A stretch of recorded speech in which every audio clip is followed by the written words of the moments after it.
চাকরি প্রত্যাশী প্রিয় বন্ধুরা, আসসালামু আলাইকুম। বরাবরের মতো আজকে আপনাদের জন্য নতুন আরও একটি ফার্মাসিউটিক্যালস কোম্পানির নিয়োগ বিজ্ঞপ্তি নিয়ে চলে আসলাম। আজকের যে কোম্পানি সেটা হচ্ছে এরিস্টো ফার্মা লিমিটেড। এরিস্টো ফার্মাতে নিয়োগ বিজ্ঞপ্তি প্রকাশ করা হয়েছে। তো চলুন শুরু করা যাক। তো বন্ধুরা, এরিস্টো ফার্মা কোম্পানির একটি অঙ্গ প্রতিষ্ঠান হচ্ছে এরিস্টো ভিশন। এই এরিস্টো ভিশন কোম্পানিতেই নিয়োগ বিজ্ঞপ্তি প্রকাশ করা হয়েছে। এখানে তারা দিয়েছে work in interview medical promotion officer. Medical promotion officer পদে নিয়োগ দেওয়া হবে সরাসরি সাক্ষাৎকারের মাধ্যমে।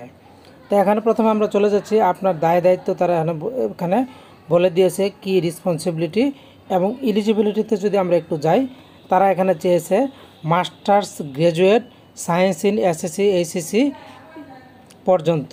এরপর মেল পুরুষ, বয়স হচ্ছে 32 বছর, willing to work anywhere in Bangladesh.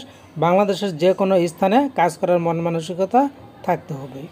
এরপর তারা বলে দিয়েছে বেনিফিট, আপনারা এখানে কাজ করলে কি কি বেনিফিট পাবেন। প্রথমে হচ্ছে highest salary in the industry with additional TA DA সহ আপনাদেরকে ভালো স্যালারি দেওয়া হবে। ইয়ারলি 4টা বোনাস দেওয়া হবে, ফরেন ট্যুর দেওয়া হবে। এরপরে দেওয়া হচ্ছে এমপ্লয়িজ অ্যাসিস্ট্যান্স ফান্ড, গ্রুপ ইন্স্যুরেন্সের ব্যবস্থা করা হবে। এরপর ম্যারিটাল অ্যালাউন্স, বিয়ের ক্ষেত্রে অ্যালাউন্স দেবে। Children birth, school admission allowance, এগুলি তারা দিবে।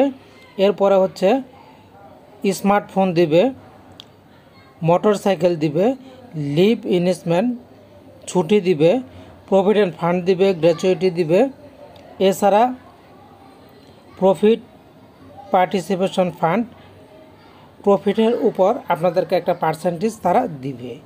যারা চাকরি করতে ইচ্ছুক তাদেরকে সরাসরি সাক্ষাৎ করতে বলা হয়েছে। তারিখটা হচ্ছে সেপ্টেম্বর 24-25, 2025। ঠিকানাও তারা দিয়ে দিয়েছে এরিস্টো ফার্মা প্রিন্সিপাল অফিস, 7 পুরানা পল্টন লেন, ঢাকা 1000। এরপরে তারা আরেকটি কথা বলে দিয়েছে ডকুমেন্টস টু বি ব্রড, কী কী আপনাদেরকে নিয়ে যেতে হবে কাগজপত্র তারা বলে দিয়েছে। প্রথমে হচ্ছে একটা বায়োডাটা নিতে হবে, 2 রিসেন্ট পাসপোর্ট সাইজ ফটো নিতে হবে, ন্যাশনাল আইডি কার্ড নিতে হবে এবং অল একাডেমিক সার্টিফিকেটের অরিজিনাল এবং ফটোকপির সাথে করে নিয়ে যেতে হবে। এছাড়া আরেকটি কথা বলে দিয়েছে selected candidate in the primary ইন্টারভিউতে যারা সিলেক্ট হবেন have to attend comparative training program from 8 সেপ্টেম্বরে তাদের জন্য একটা ট্রেনিংয়ের ব্যবস্থা তারা রেখেছে, ওই ট্রেনিংয়ে অংশগ্রহণ করতে হবে। তারপর বলেছে candidates who are unsuccessful in an earlier attempt need not to appear. তা এখানে যারা বলে দিয়েছে যে যারা পারবে না তাদেরকে কিন্তু নেওয়া হবে না। তো বন্ধুরা, আশা করছি আপনারা এই নিয়োগ বিজ্ঞপ্তিটা বুঝতে পেরেছেন। ভালো থাকুন, ধন্যবাদ।